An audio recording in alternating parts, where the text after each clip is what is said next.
Assalamu alaikum and welcome to Perspective. As we enter the new year, the last year ends overall, we want to take some time out to discuss a topic that should be something of concern to Pakistan as a whole, to society as a whole, particularly polarization in the political realm. We've seen polarization exceed, I think everyone here would agree largely.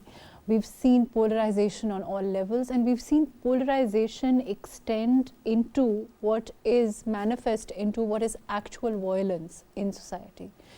And that is what we want to talk about. We want to talk about tolerance in the political realm. We want to talk about the role of leadership as far as politics is concerned, not just in as far as their own political parties, as far as handling the affairs of the state are concerned, but in terms of how to come to a point where we agree to hear no from each other, we agree to disagree, so to speak. All of that today on Perspective. I have with me Dr. Sajid Awan, who's Director, National Institute of Historical and Cultural Research. Thank you for being with us today. We also have with us Javed Siddique, who's a senior journalist. Thank you for being with us.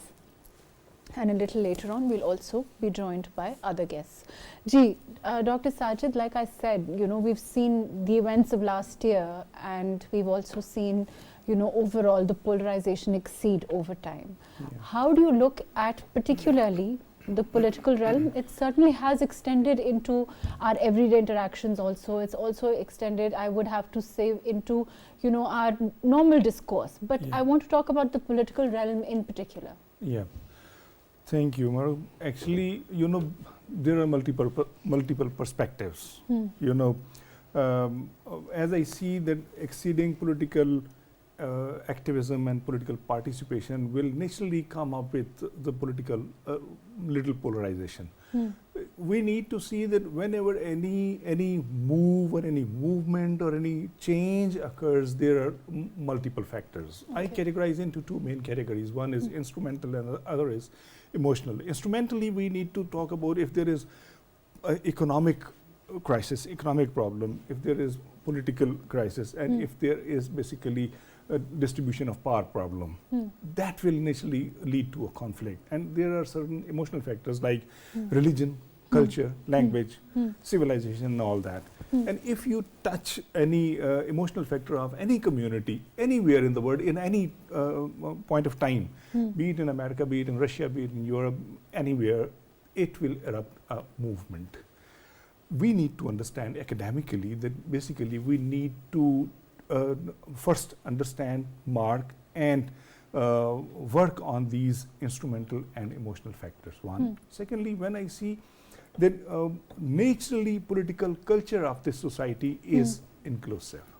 As we see that whosoever was coming here was basically merged into this culture. So with this inclusive culture, with this adoptive and adaptive behavior, we basically are, by default, we are a pluralistic society. Why basically we are getting scared of this polarization? This, as I personally see, that when you don't think it should be, it's something to be scared of? It should not be that scary. Okay. I mean, we should not be oversensitized. Okay, there is a very high level of political polarization. Actually, states need to have a comprehensive mechanism of dealing with the political changes. Okay. Whenever any political culture changes, it naturally people thinking out of the box. You think that political culture is in the process of changing, transforming, and that is why there is the polarization. Yes, on one side this is a challenge, on the other side this is an opportunity. Now we need to convert this opportunity into we need to convert this challenge into an opportunity. That will lead towards political maturity, that will lead towards political evolution. That is the process of political development. Let me take that to Javed. And any society which goes through this transition will have to face little changes, and these changes are not basically that level of polarization that as some other societies, even America nowadays facing that very high level of polarization. Javed Sahab, do you agree with what Dr. Sajid is saying? Because I think that, it's interesting, the point of view that he has. He's saying that it's not, it's part of evolution, what's happening.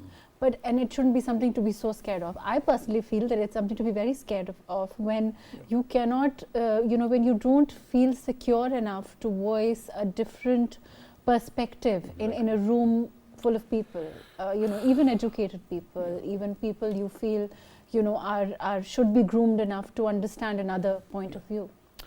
MAHRUKH, in any democratic polity, I think tolerance is a must. And in mature democracies, we can see the behavior of political leaders, political parties and their workers behaving in a constructive manner. They don't abuse each other, don't use indecent, indecorous language against each other. And they have developed certain norms and principles in those countries, mature democracies, US, Europe, and some other, even but Japan. Dr. Sajid is saying that US itself is also experiencing a very high level I think this is because of the Trump phenomena. But so is it because of one or two particular political leaders? Yeah, popularism. It has swept America also. Yeah, it has. And even in some European countries, popular leaders are basically using religion and religious sentiments as a tool to whip up the sentiments of the people and electorates. And one example is the Netherlands elections recently. So I think you think that happened here also to a certain extent without naming any particular political party? It did about 4 years back. I think it did happen. And some of the instruments used in politics by one of the political parties were very novel for us, because the youth and the Pakistani people were not used to it. The social media particularly. The way social media also has been used. Yeah. And it was used to basically create divisions and whip up the sentiments against each other. And that's the negative use of it. And I think most of the sociologists and experts of media, they agree to this, that social media has been negatively used against the political rivals. And I have been covering the politics of Pakistan for decades. And I know that 70s and later on in 80s, 90s, the politicians would not go to the length and the extent which the PTI leadership went, and the way they basically dealt with their political rivals. Political rivalry is something else. But if you use the indecent, indecorous language against your political rivals, that creates tensions, that creates a reaction which is a negative reaction, and that what we have witnessed in the last 4 or 5 years. So we need to basically, it is the function and the duty of the political leadership to basically use those instruments in politics which can lower the temperature and which can basically control or to some extent temper the political atmosphere.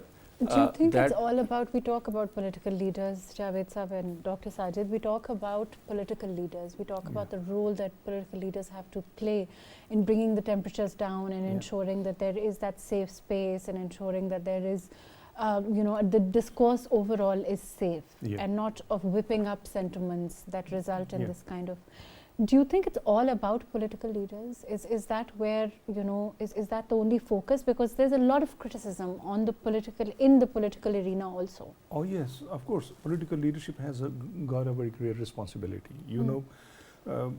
Whenever, if I review precisely the political history, I see there was a time then when left and right politics was that polarized that people used to disengage even in marriages, and there were divorces, there were separations and all these things. Societies pass through such kind of things, but leadership should behave responsibly. What about the role that media plays? What about the role that journalists have also played So the Mahrukh, responsibility is not just for yeah. your political leaders, but the responsibility is in anybody whose voice is being heard. Yeah, very rightly pointed out, Mahrukh. You know, mediatization of politics is a prevalent notion of the time. You know, we basically are commodifying our conflicts. We are commodifying the non-issues basically. That what I feel that this dictum of breaking news should be banned very rightly, very strictly. Okay. We are that much sensitized that whenever we switch on our TV, we there's a normal news, but they come up with, here's a breaking news, and we need a short news break. Sensationalization. This overall. sensationalization Yes. has basically made our temper very short. Secondly, second important element was that of political leadership. You know, we need to understand that there are different political systems in the world. Those who are moving with one party system, there is least probability of any dissidence. There are where there is bipolar system, that is a mature polity.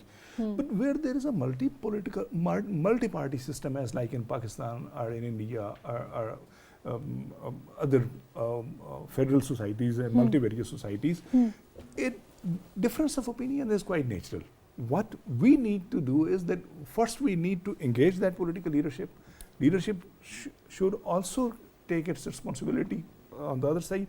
And thirdly, basically we need to include this kind of conflict resolution mechanisms and this peaceful coexistence in our curricula, in our education system.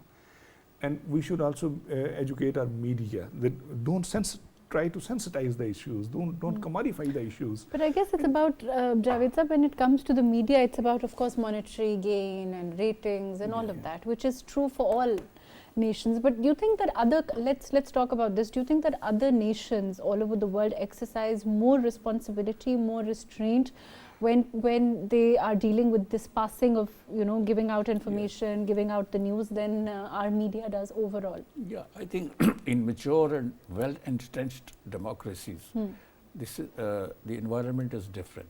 Okay.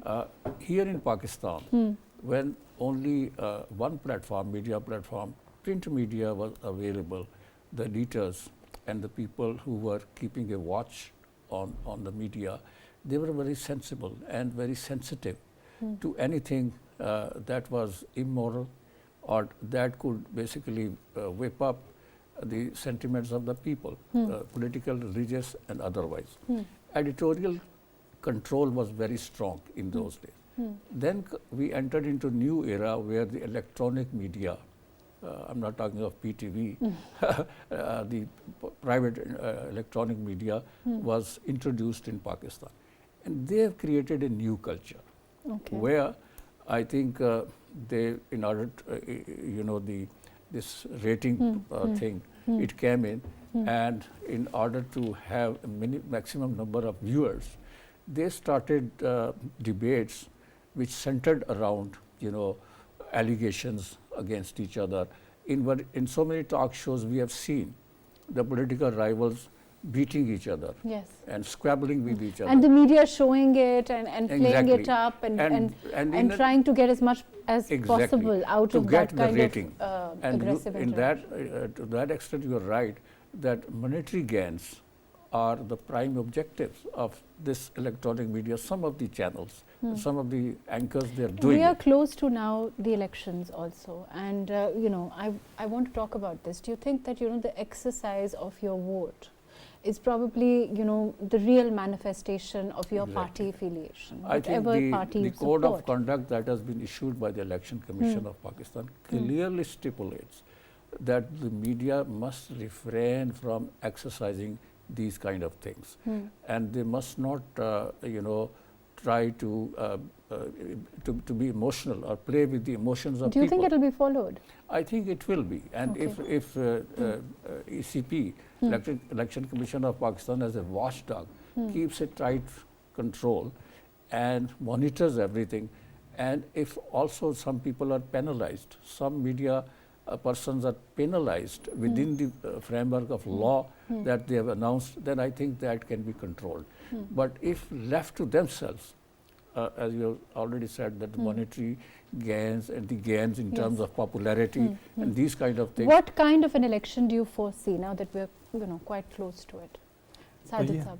Well, one thing, what I see, I would like to refer to a book very valuable. You might have initially heard about Samuel P. Huntington. People are generally knowing about only his Clash of Civilization, which was just an ordinary book. Okay. His really very valuable work is Political Order in Changing Societies. Okay.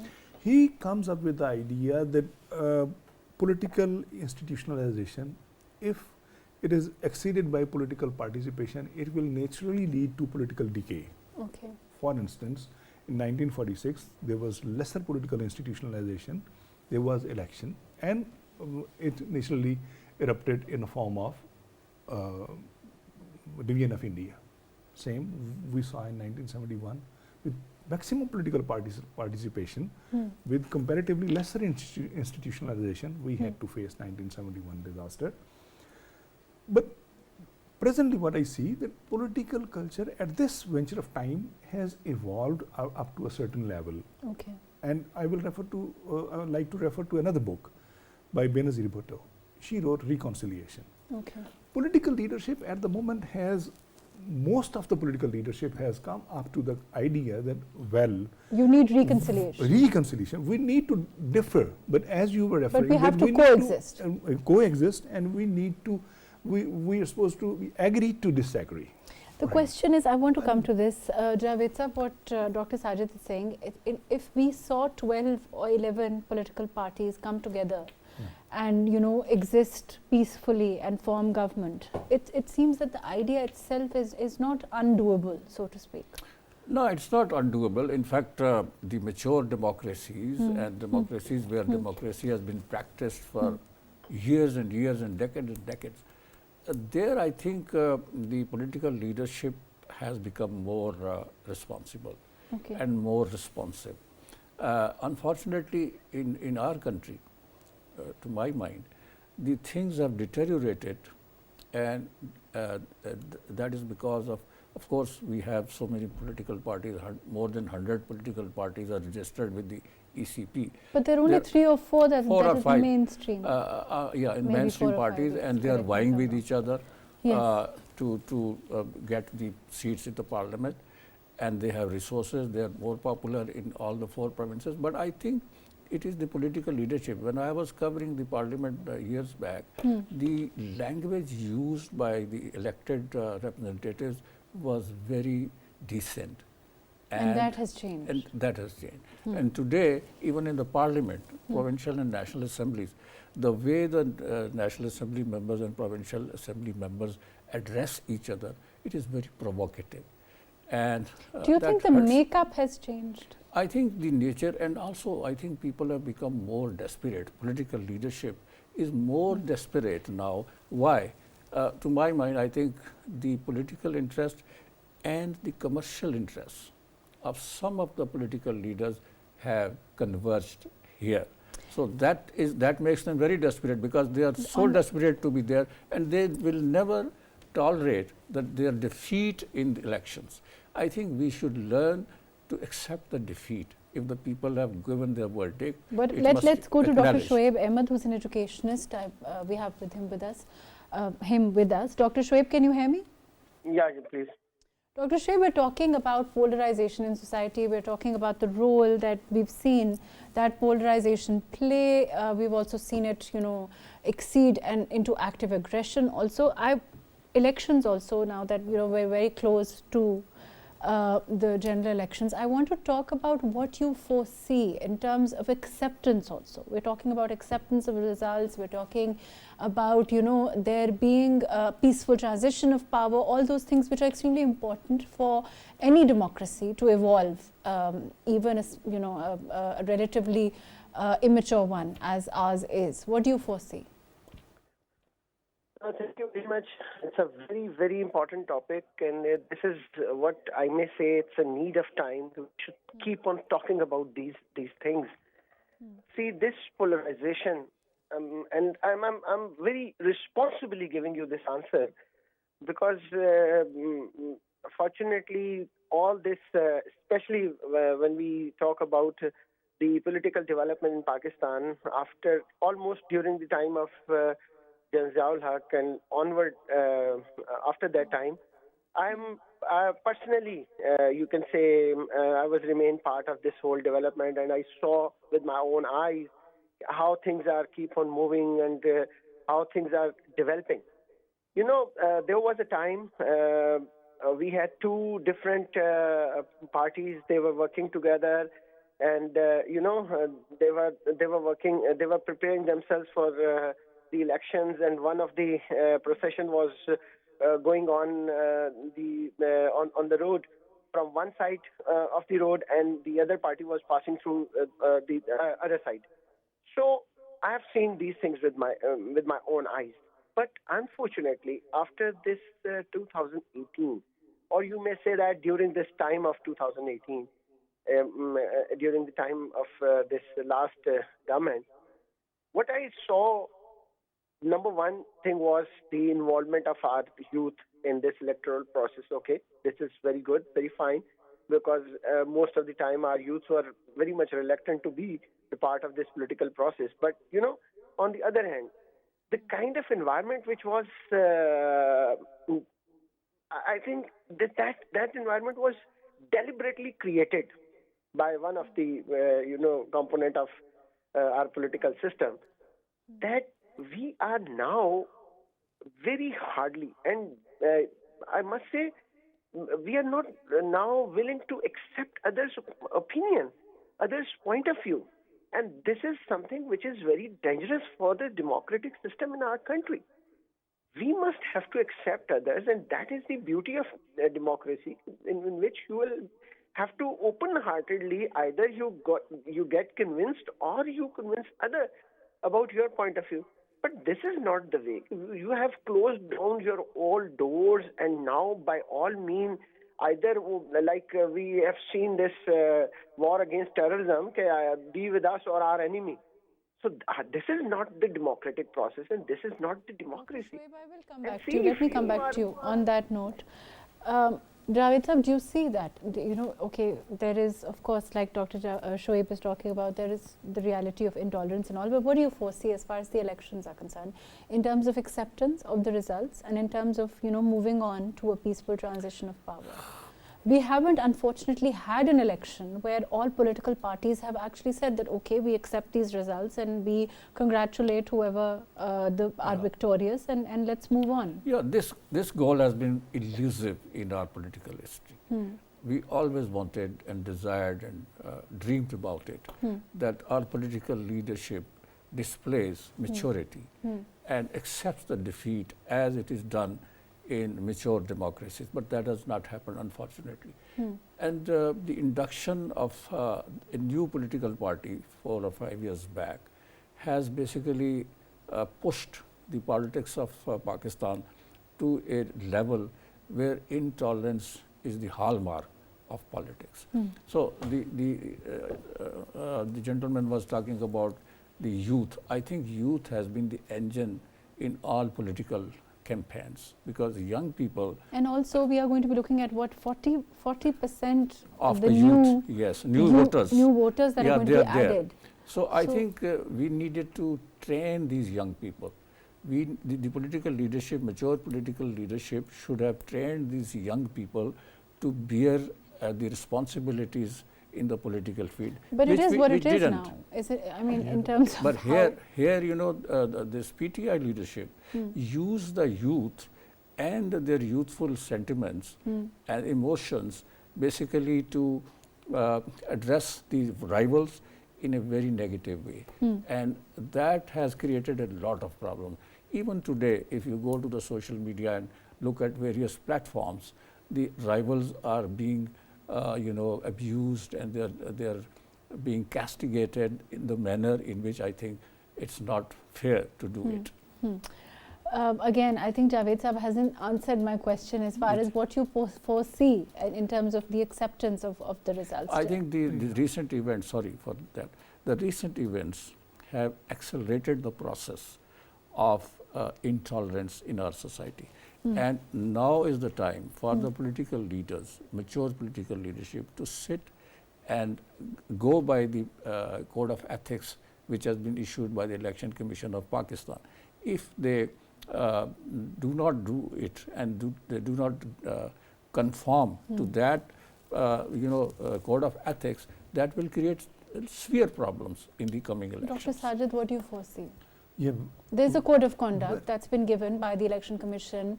Like Javed Sahab is saying, it's very clear on what is allowed, what is not allowed, what can be done, what cannot be done. But acceptance of results has to come from political parties. Oh yes, exactly. Of course, there are certain challenges in this particular election. I feel that most of the political parties have got a certain level of maturity, except few. I mean, the exemptions are always there. And their level of immaturity is that immature and boiling that can be alarming. Again, I feel that political leadership of that very cloud needs to be engaged, and political leadership can steer that potential towards any direction. One. Secondly, as the state has tried to deal with different issues pertaining to the electoral process and all that, I feel that temperature has come significantly down. Okay. Yes. And now dissident voices remain always there. It never happened ever here in Pakistan or in US for that matter, which is a federal society multivarious. I mean, people will keep disagreeing up to a certain level. Do you think we got to a point where, perhaps the only way to go forward is to now move towards tolerance, perhaps? We can't go beyond this. Well, frankly speaking, I don't feel any feeling of political saturation or political, that sort of upheaval. Of course, there might be little voices. They may agree or they may disagree.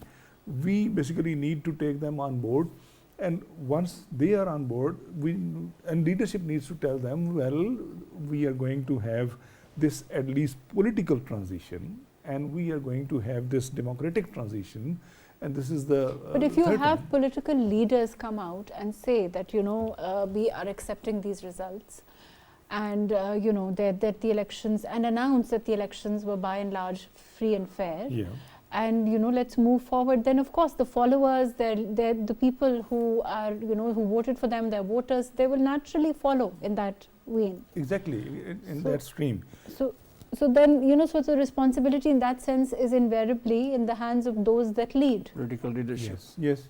Of course, political leadership needs to basically take their voters in confidence and on board, and need to tell them that, look, if we want to attain our aims and objectives, which basically is political transition. Well, what if, for instance, I say any leader sits on the opposition benches for one term or for a couple of years and tries to promote his ideas through a political process? There are two different basically shades. One is revolutionary, another one is evolutionary. Those who are revolutionary, they are not understanding that basically ultimately we will have to have political evolution, because revolutions are not long lasting. If you want to take your society towards political development and political maturity and basically democratic development, you will have to evolve your institutions. And institutionalization matters that much that every political party needs to institutionalize its own structure. Only then we will be able to have a reasonable election, and then the sort of codes of conduct for political parties and for this political process, they also need to be operationalized.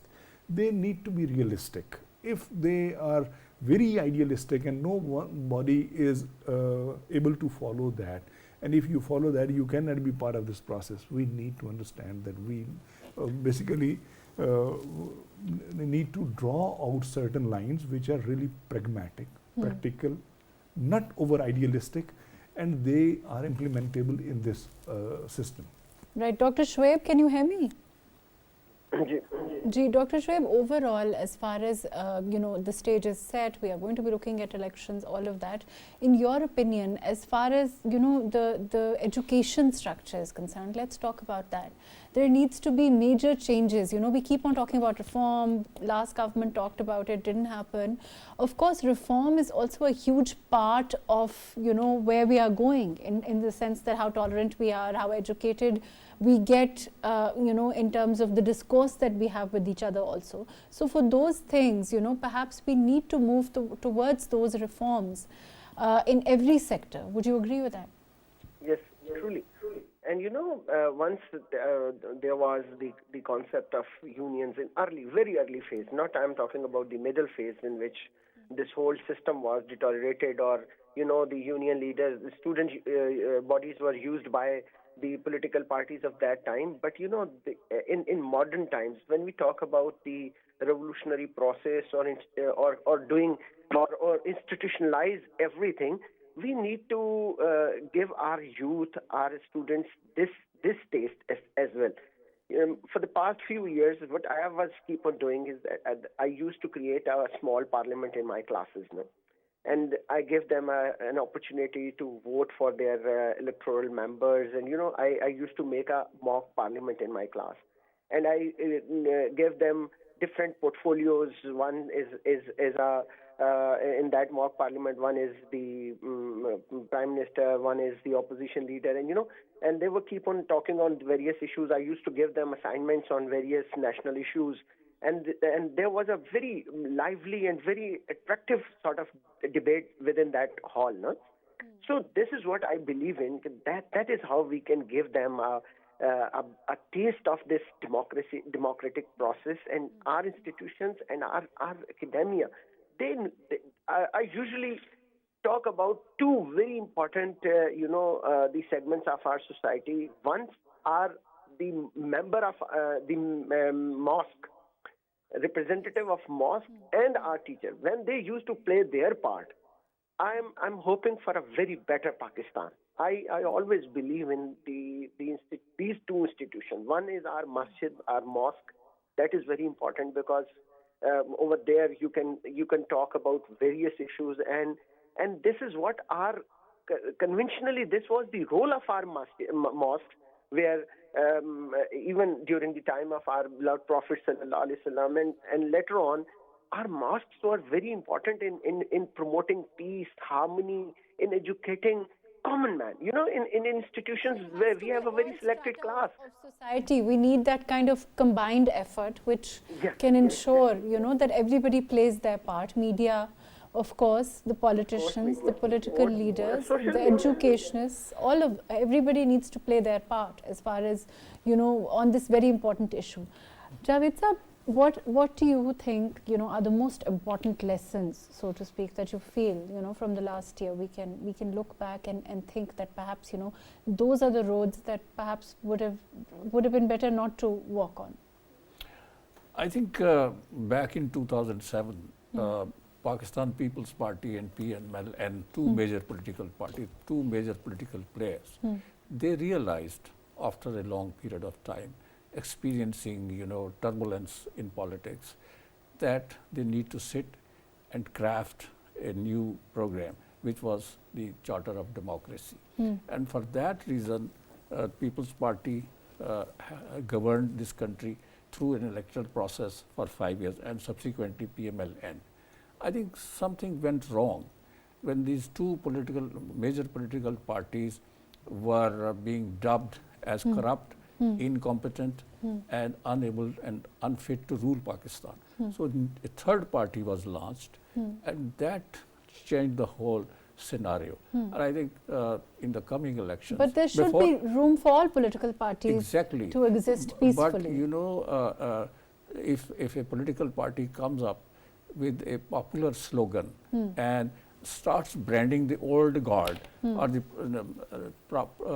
previous political parties as corrupt, incompetent, and responsible for the destruction of the country, and they do not, the new party doesn't tolerate them, then it creates problems, and we have passed through that phase.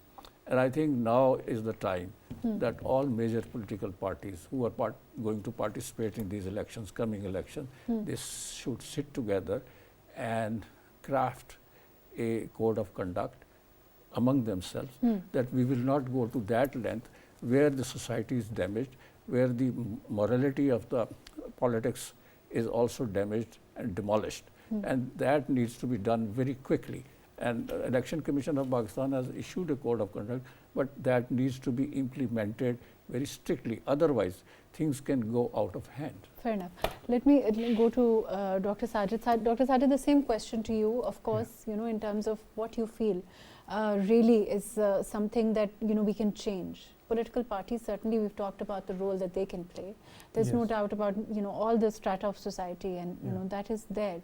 But overall, what do you feel, you know, perhaps immediately we can do? Yeah. You were very rightly pointing out, MAHRUKH, about political education of the society. You know, we need basically to open up this debate. I mean, where there is a dialogue, where there is a discourse, where there is basically discussion, it will naturally melt down the things, one. Then, secondly, we need to trust on our political viability. It is not the situation that we say that, okay, there is a very intense situation and we are not able to, you know, hold elections. We should keep the ball rolling on and on. And thirdly, I mean, maybe there will be, or there might be certain disagreement between one or two political parties that will be insignificant. I, as a political analyst and as a you think they will happen? It's not that something will happen. that's part of the course. It's not yes, important. that is part of the course. And people, of course, are realizing that Pakistan is not in a position economically and politically and socially to afford any sort of I mean, disaster. And state of Pakistan basically managed with this extremism and all that. I mean, those who were extremist parties are automatically marginalized. They will be wiped out of the system, but through a system. I mean, of course, political leadership needs to understand lessons of coexistence, and at the same time, we need to come out of this dictum that we are going to establish writ of the state. We should understand that Constitution basically requires will of the people, and will of the people can be ensured through this political process and through the elections. Elections are basically a very practical way to exhaust a society. Okay, you come up, you get your share. It might be plus minus 2, but you get your due share and you play your role. And if we don't trust our electoral system and don't trust our political system, no party, no system, no polity can survive. We need to understand this. Right, fair enough. Thank you so much for being with us, Dr. Sajid Dewan. Thank you for your very valuable input. Javed Siddiq Saab, thank you for joining us. Dr. Shoaib Ahmed, thank you for being with us today. There's no other way of saying this except to actually understand the effect polarization has had on society, the effect this kind of acrimony, this kind of aggression has on overall us, our children, and the generations that are growing up. It's perhaps time to reflect on that. It's perhaps time to reflect on the way forward, which has to be more amenable, it has to be more compromising, it has to be more educating for all of us. With a view to that, let's hope that we can move forward into that kind of existence in the next year and forward. Thank you so much for joining us today on Perspective.